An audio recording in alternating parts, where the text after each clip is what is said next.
Bonjour, bienvenue, que Dieu vous bénisse infiniment. Je suis ravie de vous retrouver via cette vidéo. Je suis vraiment très contente. C'est la prophétesse Harmonie. Vous nous trouverez sur Facebook, Twitter et sur YouTube. Donc sur YouTube, vous taperez le nom de l'église Centre de Gloire Emmanuel. Sur Facebook, prophète Olivier Cambola officiel et prophétesse Harmonie. Sur Twitter, prophétesse H. Donc vous écrivez prophétesse et puis H. Je suis vraiment ravie parce que là, le Saint-Esprit m'a demandé de parler d'un sujet très important qui touche les couples, d'un sujet très sensible qui concerne beaucoup de couples dans l'église. Donc, pour l'instant, je vais parler que de la femme. Donc, beaucoup de femmes, beaucoup de femmes pensent bien faire en négligeant un peu leur devoir conjugal, en négligeant un peu tout ce qu'ils ont à faire chez eux à la maison au profit de l'église. Donc, beaucoup, par exemple, c'est des champions du monde des veillées de prière, donc qui font tout le temps à tous les veillées de prière en fait prévues et tout par l'église. Et puis c'est pas mauvais d'aller dans les veillées de prière. Après ça devient mauvais quand on n'est pas à l'écoute du Saint-Esprit pour savoir comment s'organiser, parce qu'il y a beaucoup d'hommes aujourd'hui dans des églises qui se plaignent que leurs femmes sont tout le temps à l'église, leurs femmes les négligent, leurs femmes sont tout le temps en train de voilà, pasteur par-ci, pasteur par-là. Donc, mes sœurs, je comprends, ça vous tient à cœur, vous aimez le Seigneur, vous voulez participer, contribuer à l'église, que ce soit au niveau des veillées, que ce soit au niveau de l'entretien de la salle, au niveau du chant, au niveau de tout ce qu'il y a à faire dans l'église. C'est pas mauvais. Mais ça devient mauvais à partir du moment où vous laissez monsieur, vous abandonnez monsieur. Dieu vous l'a donné, c'est pas pour rien. Quand Dieu a créé le mariage, c'était pour que nous soyons ensemble, que nous soyons heureux ensemble, qu'on puisse se soutenir, qu'on puisse... voilà. Là, maintenant, je vais parler du devoir conjugal. Beaucoup de chrétiennes pensent que pratiquer la sexualité... bon, d'après eux, que quand monsieur demande tout le temps, donc c'est trop, et que c'est limite démoniaque parce que monsieur parfois menace en disant que tu ne pars pas à l'église parce que tu fais pas ton devoir à la maison, donc je ne veux plus que tu mettes les pieds là-bas. Tout de suite on dit, oh lui c'est un démon, donc il veut me couper du Seigneur, il est hors de question, moi je pars à l'église, et s'il continue, ciseaux. Pour certaines Congolaises savent de quoi je parle quand je parle de ciseaux. En tant qu'enfant de Dieu, mes sœurs, vous n'avez pas le droit de priver votre mari. Vous n'avez pas le droit de le priver. Sous prétexte que vous devez dormir à la veillée à l'église, sous prétexte que vous avez beaucoup de choses à faire à l'église, non. Aller à l'église, c'est bien. Mais si vous ne partez pas à la veillée, c'est pas un péché non plus. Parce que vous pouvez toujours, pour ceux qui n'ont peut-être pas le temps, voilà, vous pouvez faire la veillée chez vous, en amont, avec les frères et sœurs qui sont à la veillée à l'église, et tout, et puis bon, restez, vous occupez de votre mari. Parce que le sexe n'existe pas pour que nous puissions priver, je parle des femmes mariées, je ne parle pas des jeunes filles là qui traînent dehors, non, je parle des couples mariés, mais là je parle vraiment de la femme en particulier, parce que la femme chrétienne aujourd'hui ne sait pas faire la part de choses. Je ne dis pas qu'elles sont toutes comme ça, mais certaines pensent que non, c'est normal d'aller dormir 2-3 jours d'affilée à la veillée, ou souvent être à la veillée, et puis laisser monsieur tout seul le soir. Non, ça c'est puni par Dieu. C'est pas du tout, c'est pas du tout approuvé par le Seigneur. Parce que ton mari, tu dois prendre soin de lui. Et tu ne dois pas le priver, sous prétexte qu'il ne veut pas aller à l'église, sous prétexte qu'il n'a pas donné sa vie en Christ. Tu l'as épousé, c'est ton mari, donc tu dois en prendre soin, parce que c'est un devoir. Donc même dans la Bible, on nous dit qu'on ne doit pas se priver l'un de l'autre.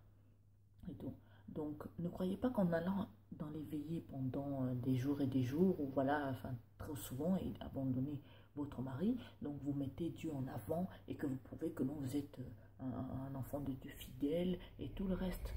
Non, je vais dire, en faisant ça, vous péchez aussi. Donc c'est bien de prier, c'est bien de se retrouver entre frères et sœurs, prier et tout, mais ce n'est pas bien d'abandonner vos maris, du coup, en ayant comme excuse que, oui, moi j'ai les veillées et tout le reste. Et puis ces chrétiennes-là qui sont tout le temps, qui ont la pudeur, qui ont peur de faire l'amour à leur mari, ou, qui ont peur, qui ont honte où elles se disent que non, trop faire, c'est un péché. Excusez-moi, mais c'est Dieu qui a créé la sexualité. Donc c'est un don, c'est un cadeau qu'il nous a fait et tout. Là, je parle des couples mariés. Hein. Donc c'est un cadeau qui a été donné. Donc nous ne pouvons pas. Là, je parle des femmes. Vous n'avez pas. Bon, je ne dis pas que les hommes ne sont pas concernés. Mais là, le Saint-Esprit me demande de faire. D'insister plus d'abord sur la femme. Hein. Donc, mes sœurs, mes mamans, je vous en prie. Vous aimez Dieu, c'est très bien. Vous voulez aller à l'église, vous voulez... c'est très bien. Mais c'est aussi très, très important de s'occuper de vos maris à la maison. Parce qu'un pasteur qui va te dire que non, tu dois plus être à la veillée que t'occuper de ton mari, c'est un pasteur qui a peut-être des vues sur toi. Donc il faut faire attention. D'où l'importance d'être tout le temps à l'écoute du Saint-Esprit pour savoir comment s'organiser et tout. Parce que si vous êtes à l'écoute du Saint-Esprit et que vous demandez au Saint-Esprit, bon, il y a la veillée, machin et tout qui a été organisé à l'église, est-ce que tu peux me dispenser? Est-ce que je peux ne pas y aller? Le Saint-Esprit dit, il n'y a pas de souci, occupe-toi de ton mari et voilà. Tu pries à la maison. Les frères qui sont disponibles et les sœurs qui sont disponibles vont prier entre eux à la veillée. Et toi, tu ne frustres pas ton mari. Tu t'occupes de lui, tu es heureuse. Et puis, tu es en accord avec ton Seigneur. Parce que beaucoup de frères et sœurs commettent cette erreur-là en pensant que non, en se disant, non, si je fais ça et que je laisse le travail de Dieu de côté, je fais un péché, je serai puni. Non, absolument pas. Dieu est un Dieu d'amour. C'est pas pour rien qu'il a créé le mariage, le couple. Et tout, c'est pour que l'un et l'autre, on puisse prendre soin. Que chacun prenne soin de l'autre.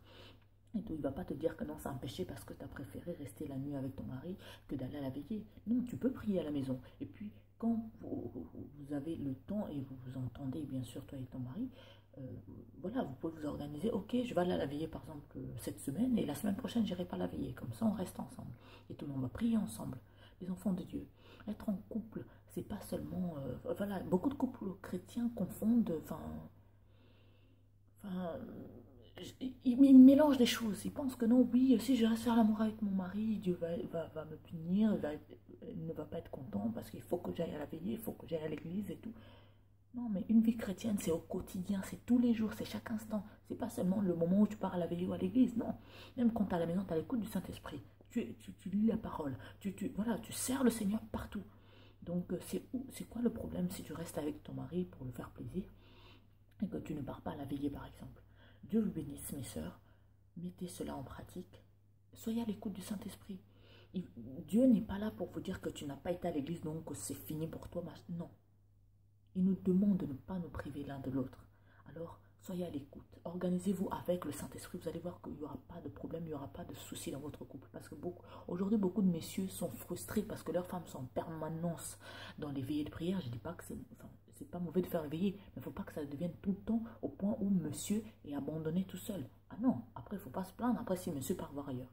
Que Dieu vous bénisse. Je vous aime infiniment. Frères et sœurs, sachez que Dieu est un Dieu d'amour, c'est un Dieu organisé, c'est un Dieu qui nous donne plein d'idées. Alors pour qu'on sache comment s'organiser dans notre couple, dans notre vie au quotidien, on doit être à l'écoute du Saint-Esprit. Il ne faut pas qu'un pasteur puisse te culpabiliser en disant t'es pas venu à la veillée, tu as préféré rester avec ton mari. Non, absolument pas. Ça veut dire que lui-même il est dans l'ignorance, il a besoin d'être à l'écoute du Saint-Esprit. Que Dieu vous bénisse, soyez infiniment, infiniment bénis. Et mes sœurs, faites plaisir à vos maris, occupez-vous d'eux. Hein? Donc, que Dieu vous bénisse, que tous ceux qui mettront ça en pratique soient bénis. Soyez à l'écoute pour vous organiser et puis occupez-vous des messieurs. C'est pas parce que tu restes avec ton mari, la maison que tu pars pas à la veillée, que ça y est, tu vas aller en enfer. Non, c'est n'importe quoi. Dieu lui-même dit qu'on ne doit pas se priver, nous devons prendre soin les uns des autres. Que Dieu vous bénisse infiniment. Je vous aime très très fort, mes sœurs. Faites plaisir aux messieurs, occupez-vous d'eux spirituellement, physiquement. Donc on s'applique. Dieu vous bénisse. À très vite. À très bientôt. Au revoir.